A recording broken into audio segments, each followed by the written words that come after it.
Bonjour à tous, ravi de vous retrouver pour ce nouveau numéro de Vision Sport sur Activision TV. On démarre en basket. Après 2 défaites consécutives, Utah Jazz de Georges Niang s'est relancé face à Memphis de Gorgui Sy Dieng, 124-115. C'était le premier match de Gorgui Sy Dieng à Orlando après l'absence de Jaren Jackson, ailier fort des Grizzlies, blessé au genou. Il serait forfait pour le reste de la saison. Le 9e homme de la rotation de Memphis a relancé son compteur dans cette reprise de la saison. Le Lion a joué 11 minutes et inscrit 2 points. Georges Niang, lui, a joué 17 minutes et inscrit 3 points. La franchise de la conférence Ouest compte 3 défaites. Leur prochain match est prévu ce vendredi face au Thunder d'Oklahoma City. Depuis le début de la saison NBA, Toronto semble être intenable.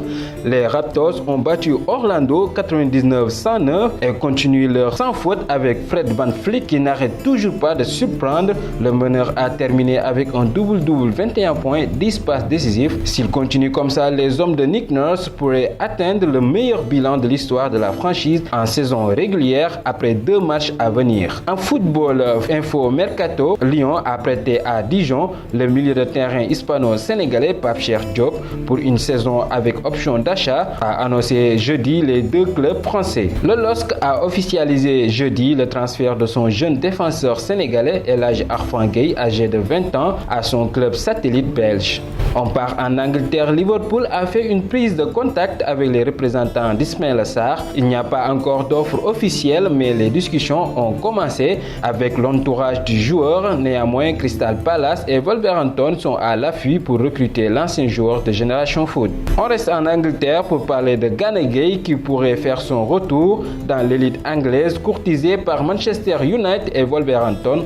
Tuchel qui n'arrive toujours pas à trouver une solution avec ses 7 milieux de terrain. Les dernières sorties de Gana Gueye ont été critiquées, surtout sa position sur le terrain avec le coach parisien qui ne l'aide pas à montrer tout son potentiel, et aussi un éventuel arrivée de Thiago Alcantara pourrait accélérer son départ du PSG.